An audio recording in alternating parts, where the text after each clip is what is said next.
have amongst us Mr. Shibu Varghese, Associate Product Manager, Altisource Field Service, Altisource Technology, Bangalore, and a distinguished alumni of our college who is a part of the MCA batch of 2006-2009. Mr. Shibu Varghese is a product manager with over 10 years of experience in residential mortgage finance industry with expertise in default servicing including property preservation, foreclosure, bankruptcy, and REO and eviction. Sir did his AISSE in Commerce and Information Technology from the Indian School Bahrain and completed his BCom from SIES College of Arts, Science and Technology. He then went on to do his master's in computer application from our very own Kristu Jayanti College of Management and Technology. Mr. Shibu Varghese specializes in business and product analysis, product management, product roadmap, data analysis, product integration, product requirement management, and software product design. Sir has served multiple roles in various companies, including Real Estate, Equator LLC, Computerland and Co. WLL, and is currently leading the product team of field services in India for Altisource Technology. Without any further delay, I now invite Mr. Shibu Varghese to take over the session. What I'm going to be covering here is interview techniques. Now, most of you are freshers, so the kind of techniques that I'll be covering is more into what you can expect when you go for an interview. What are the kind of questions you can expect? I can probably address a few technical questions, but I'm not going to go in depth into that. You can use the internet for references. But here I'm just going to focus on what you kind of expect when we as an organization hire freshers. What are we looking at? So one of the primary things what we're going to be looking at is how you kind of handle yourself, your grooming, your confidence. Now, as a fresher, we do not expect a deep level of technical knowledge. It is a bonus if it does happen. But what we are looking for is the urge to learn.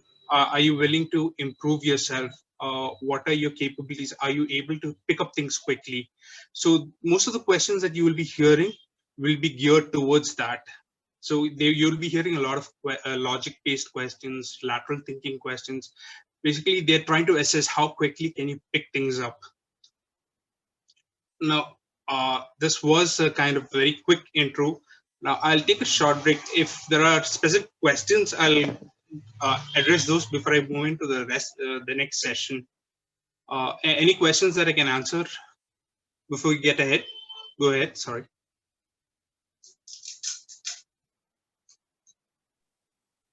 The floor is now open for questions. If anyone wants to ask anything, you can put it on the chat box or you can unmute, raise your hand and then we'll ask you to unmute yourself.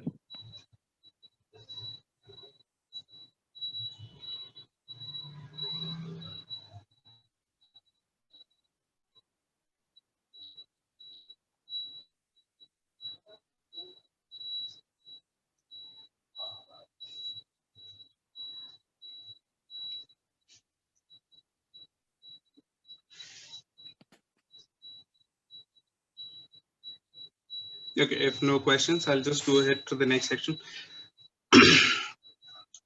So coming back to the interview techniques, what all can you do? So when you go for an interview, this is kind of basic. I am sure a lot of folks have covered this.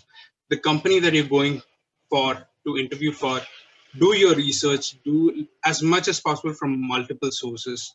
They will have their own website, they will be having blogs. Use LinkedIn, use all Twitter. There are many social media outlets that you can do utilize to research about the company. Try to figure out what they're into. Now, some company, there are product companies, there are service companies. If there are product companies, it's pretty little bit more straightforward. They would have their flagship products. Try to see if you can access those products. For example, now Zoom or Google has multiple products, Gmail, various. Try to use the products, familiarize yourself with them. Some of the questions what the interview may ask is, how do you improve this product, or what do you not like about this product? So kind of they're trying to assess what is your understanding. Now, there's no right or wrong answers. What they're trying to do is kind of assess, did you do research about the company, or once you start using the products, how familiar are you with it? Are you trying to see, can you improve the product? Just a moment. Are you trying to improve it? Are you, like, there are features that you're thinking about, that your thought process is what they're trying to assess. So how did you reach from point A to point B? Now, if you say you want a new feature to be added, why do you want that feature to be added?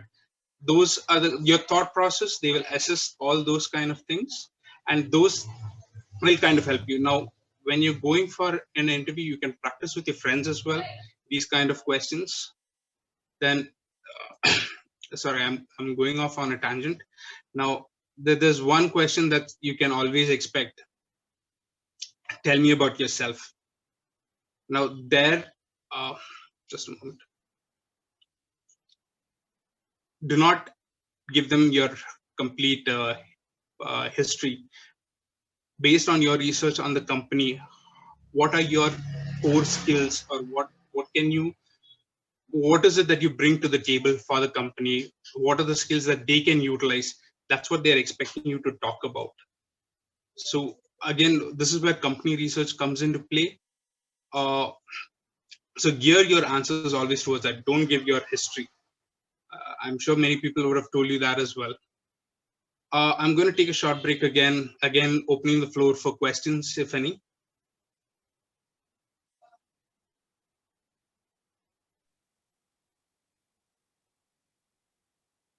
The floor is again open for questions. There is one question in the chat box. What are the common questions we can expect in any interview as a fresher, and how can we make ourselves ready for what they expect in us for the job? This is asked by Supraja from the Computer Science Department, PMCS. Okay, so one of the common questions that I just mentioned, tell me about yourself. And that's again, what they're looking for is, what do you bring to the table? What are your core skills? What are your strengths that you can actually help the company with? That's one common question. And the one is, where do you see yourself 5 years from now? There are several answers for that. That's a very open-ended question that I cannot give you a clear answer for that, because for some of you would have a plan 5 years down the line, some don't.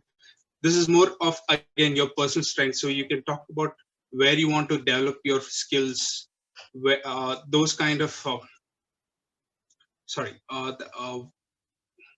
just give me a moment. Where do you want to develop into as a developer? Do you want to get into development, into hardcore development? Is there a specific subsection of development that you want to get into? Now, for me personally, I wanted to get into product management, so that's where I kind of moved into once I joined the organization, and I moved into that field about 3 years later, and that's where I am right now. And another common question that you can expect is, tell me about your weaknesses. And now, when you talk about your weaknesses, this is again, you need to be very mindful, because this is kind of like a trap that many people fall into. Like, yeah, I'm so hardworking, I don't know when to take a break. That's not what they're looking for. It's again, what are areas that you're weak in? For example, maybe now as a developer, maybe my unit testing area, or I don't focus much into validating what I've built. I need to build on those skills. You need to be honest with yourself. What are the skills that you want to develop? That's where you will focus on those kind of questions. These were the top questions that came off the top of my head. If there is anything else that you're specifically looking for, please do put it in the chat window.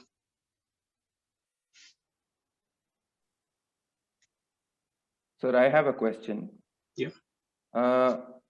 For us right now, how do we prepare for what lies ahead of us in terms of interview, and how are we supposed to the interview is such a vast topic, and there are many things that I feel that companies expect from us, And should we, start where to start off from? Should we start by doing some current affairs, or and even learning about ourselves? It's such a vast topic. So where do we start off from? How do we go ahead in terms of preparation for the interview? See, now something that's applicable for all technical areas is you need to be strong on your data structures and algorithms. That's the basic. That's where I would say you need to get started with, because that is the foundation of a IT professional. Once you build on that, that's your core foundation. No matter where you go, that skill set, you can take it anywhere in the IT field. The second one is now grooming yourself, communication skills. Now, no matter how much you learn, you need to be able to communicate those ideas to another person. You need to be strong in that.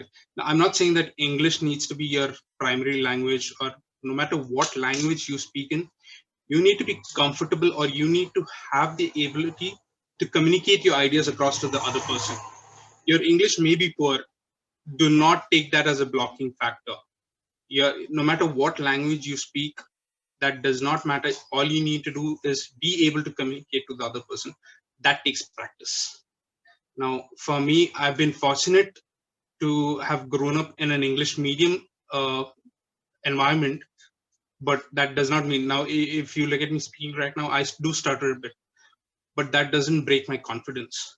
You need to build that confidence. So that's your next step.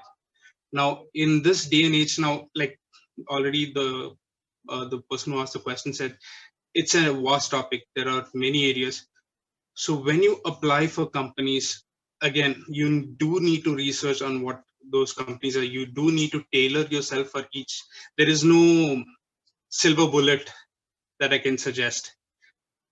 The only silver bullet is your core knowledge, which is data structures, algorithms. Now, if you talk me about languages, Java, C, all these languages come and go because you have already self-introspected. You know the areas that you're weak on, and you're willing to work on it. Okay, I see a lot of questions came. Let's just before I move on to the next question, any follow-up for this particular question?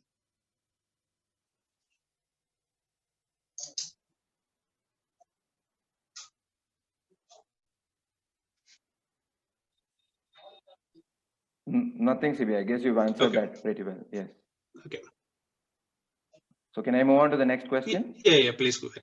Okay. This is a very good question from Supraja with respect to the COVID-19 era.